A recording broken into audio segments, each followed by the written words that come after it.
তার মতো করে কি করবে না করবে এটা আওয়ামী লীগের ব্যাপার। আওয়ামী লীগ কি থাকবে না থাকবে এটা আওয়ামী লীগের ব্যাপার। আমাদের যেটা করতে হবে, এখন কারো কারো যদি ইচ্ছা হয় 15ই আগস্টে নিরিবিলি গিয়ে 32 নম্বরে ফুল দেবে, এটা গণতান্ত্রিক অধিকার।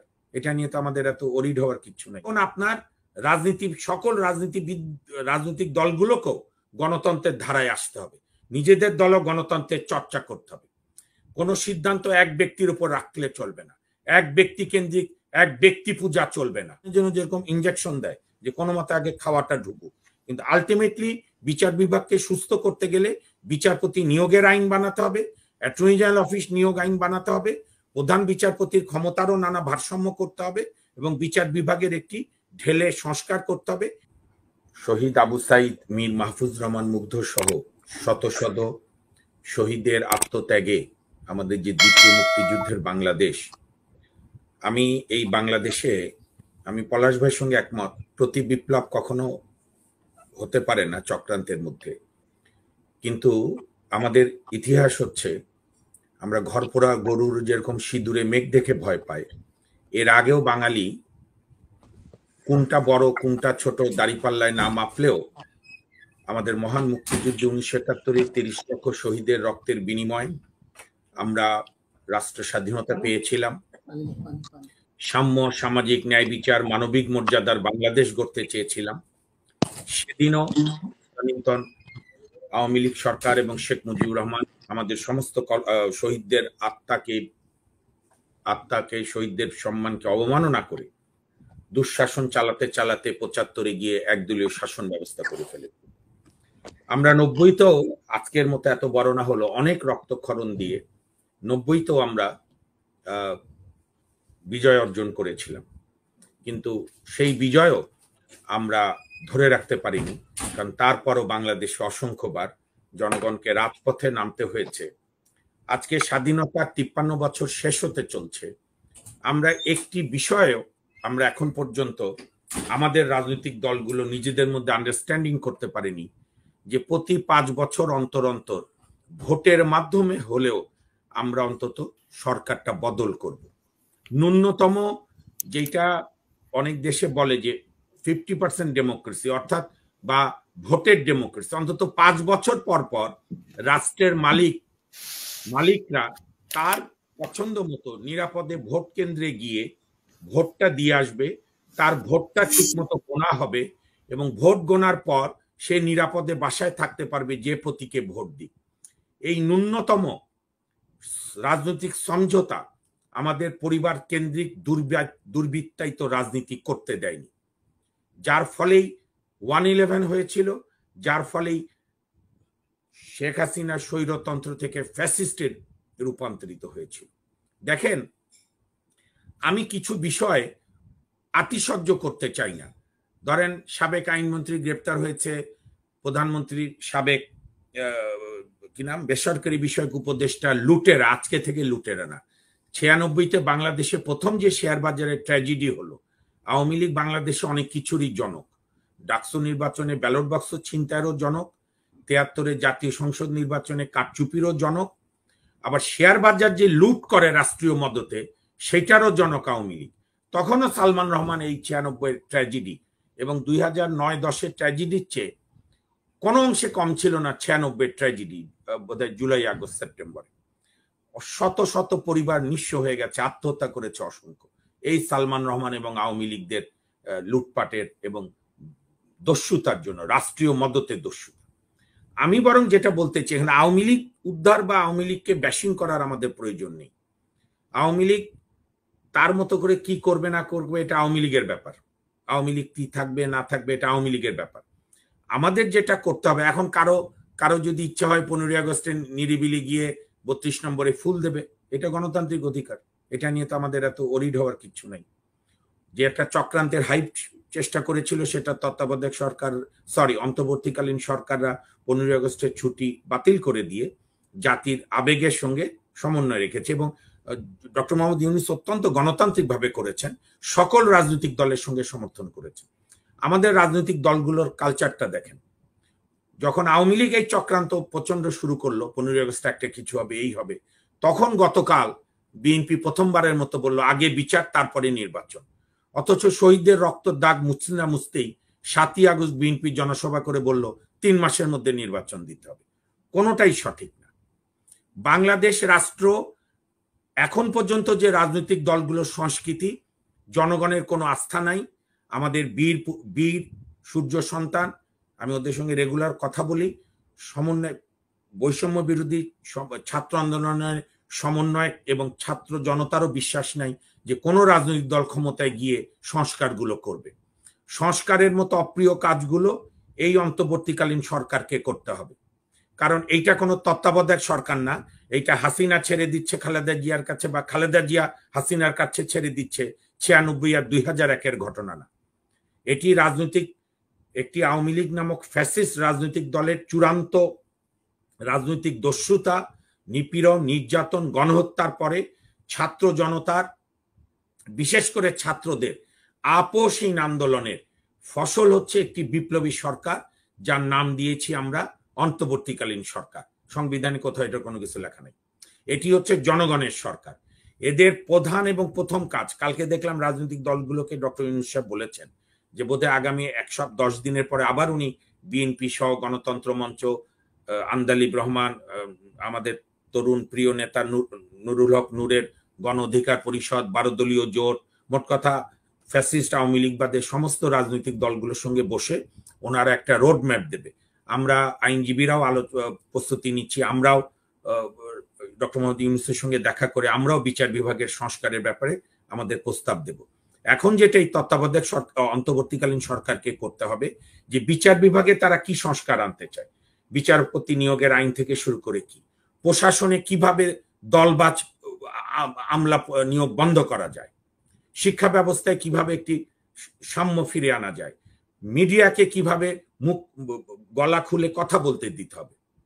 এই মিডিয়াই আমরা চাই, যে মিডিয়া আওয়ামী লীগেরও কথা বলবে, বিএনপিরও বলবে, সবারই বলবে। আমি নিষিদ্ধের কালচারে বিশ্বাস করি না।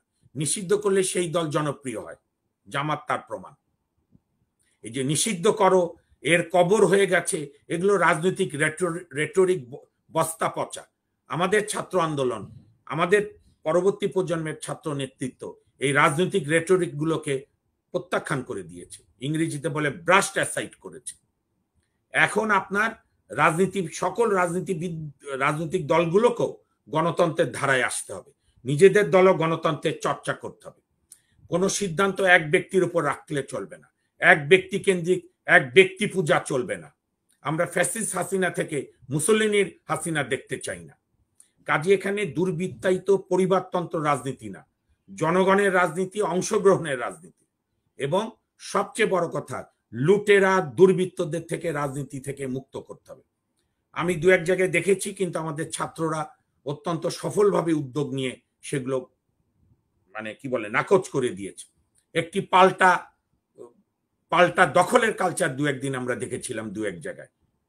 থ্যাঙ্কস গড, থ্যাঙ্কস সকল রাজনৈতিক দল, তারা তাদের কর্মীদের কন্ট্রোল করে। আগে একটা ছবি মানে এসেছে যে হাজী দানেশ বিজ্ঞান ও প্রযুক্তি বিশ্ববিদ্যালয় ছাত্রলীগের একটি হল থেকে জঙ্গি হামলার প্রস্তুতিকালে বিপুল পরিমাণ অস্ত্র এবং অস্ত্রগুলোর মানে বড় বড় দা আর কি, ওইগুলো ছবি সহ এসেছে।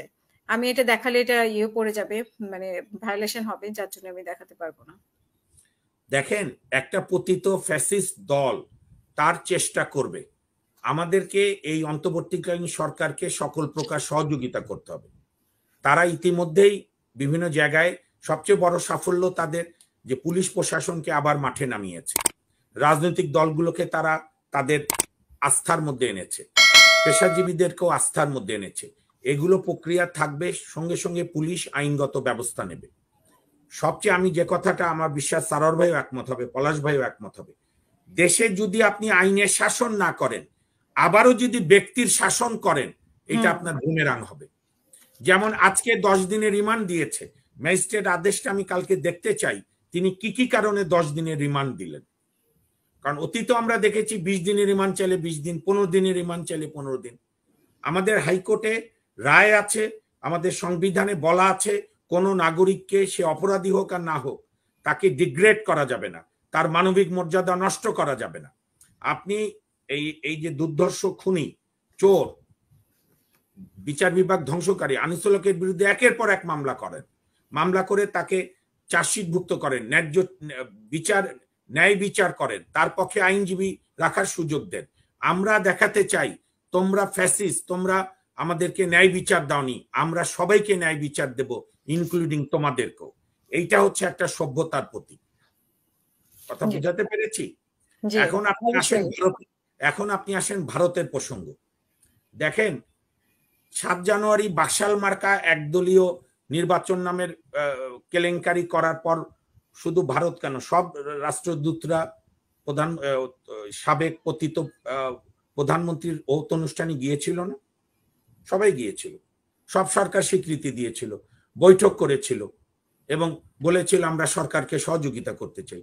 আমি যখন খুব ছোট ক্লাস 2-3-তে পড়ি তখন থেকে এই কথা শুনে যাচ্ছি। বিদেশ থেকে যেই আসতো, সে যে রাষ্ট্রপতি প্রধানমন্ত্রী থাক, বলতো দুই দেশের বন্ধুত্ব আরো কি বলে গভীর থেকে গভীরতর হবে। এগুলো হচ্ছে ডিপ্লোম্যাটিক ল্যাঙ্গুয়েজ। ঠিক আছে, ভারত আমাদের বড় প্রতিবেশী রাষ্ট্র। ভারতেরই এক যদিও দক্ষিণপন্থী নেতা অটল বিহারী বাজপেয়ী কিন্তু এই মোদির চাইতে অনেক সভ্য ছিলেন। ওনার একটা বিখ্যাত উক্তি ছিল, উনি যখন পাকিস্তানে বাস চালু করলেন তখন বলেছিল, you can change your friend. Hasina Akter শোনেন, you can change your friend, you can change your neighbour. তুমি তোমার বন্ধু বদল করতে পারো, তুমি তোমার প্রতিবেশী বদল করতে পারো না। সুতরাং ভারত আমাদের প্রায় 3 পাশ দিয়ে আছে বড় প্রতিবেশী। আমরা তাদের সঙ্গে চোখে চোখ রেখে মর্যাদার সঙ্গে সার্বভৌম রাষ্ট্র হিসাবে আরেকটি সার্বভৌম রাষ্ট্রের সঙ্গে। সমস্যা হচ্ছে অন্য জায়গায়, যে ভারত আমাদের সাথে কাজ করবে, যে সরকারি আসুক, কিন্তু আমরা আবার উনি ভারতেই পালিয়ে আছেন, ভারতেই বসে করছেন, মানে যা ষড়যন্ত্র করার করছেন, আবার ওনার ছেলে ভারতকেও অবলম্বন করে বক্তব্য দিচ্ছে। সমস্যা তো করবে হাসিনা আক্তার, আপনি তো বন্ধু তো আমরা অস্বীকার করছি না, মানে ভারত হাসিনা ভারতের বন্ধু, ভারত হাসিনার বন্ধু। হাসিনা আক্তার, আমি একটা বলি, আমাদের এত নাইভ হলে হবে না, আমরা এত কচি শিশুর মতো হলে হবে না। ভারতের বোধ, আপনি কি জানেন হাসিনাকে রাখবে কি রাখবে না? যখন ভারতের বিরোধী দলের নেতা পার্লামেন্টের লোকসভার রাহুল গান্ধীকে ডেকেছিল ভারতের পররাষ্ট্রমন্ত্রী, এই প্রথম দেখলাম মোদির আমলে একটা বিষয় বিরোধী দলরা এক হলো যে হাসিনাকে আপাতত থাকতে দেন। সেখানে রাহুল গান্ধীর মতো এত সচেতন, তাকে আমি এত সম্মান করতাম যে গণতন্ত্রের কথা বলে, সে পর্যন্ত বলে বসলো এই যে হাসিনার পতন হলো এটি কি আইএসআই প্ল্যান? অর্থাৎ ভারতের যে মনোজগৎ, তারা এখানে আওয়ামী লীগের বাইরে কাউকে আর প্রো পিপল মনে করে না। এখন এইটা ভাঙানোর দায়িত্ব আমাদের না। ভারত বুঝতে পারলে বুঝবে, না বুঝতে পারলে বাংলাদেশের জনগণের আরো শত্রুতে পরিণত হবে। আপনি এই নিয়ে ওরিড হলে হবে না। ব্যাপক জনগণ এই অন্তর্বর্তীকালীন সরকারের সঙ্গে আছে। আপনি কাজে নামেন, আপনি দ্রুত কাজে নামেন। শেখ হাসিনা তার চক্রান্ত করবে, ভারতের মাটিতে বসেই করবে। আমি আজকে আরেকটা কথা বলে দেই, আমি ভারত এবং বাংলাদেশের রাজনীতি গত 30 বছর ধরে একজন আইনের ছাত্র হিসাবে পর্যবেক্ষণ করি। ভারতেই শেখ হাসিনা থাকবে। এখন চুপে চাপে আছে, কিছুদিন পর সরব হবে। আপনাকে এই সমস্যা মাথায় নিয়েই আপনাকে সামনের দিনের চ্যালেঞ্জ মোকাবেলা করতে হবে।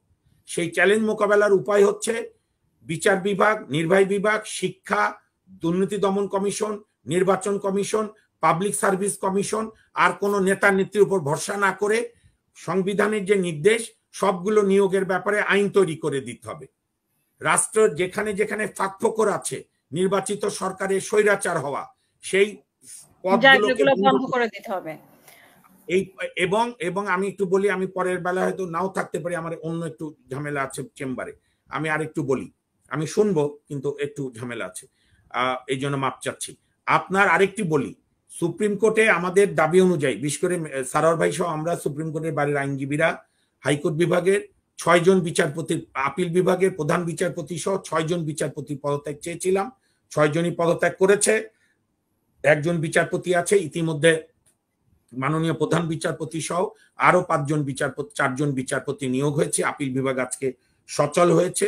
আনন্দের সঙ্গে supreme court of Awami League থেকে সুপ্রিম কোর্ট অফ বাংলাদেশে পরিণত হওয়ার প্রথম ধাপ। কিন্তু আমরা মাননীয় প্রধান বিচারপতির কাছে এর আগেও বলেছি, আগামীকালও 2টায় আমরা একটা সাক্ষাৎ করব। সারোয়ার ভাইও জানেন, আমরা আইনজীবী নেতৃত্ব যারা আন্দোলন করছি দীর্ঘদিন ধরে, আমরা হাইকোর্ট বিভাগও সংস্কার চাই। আমার বিজ্ঞ বন্ধু ব্যারিস্টার সারোয়ারের ওই তিনটা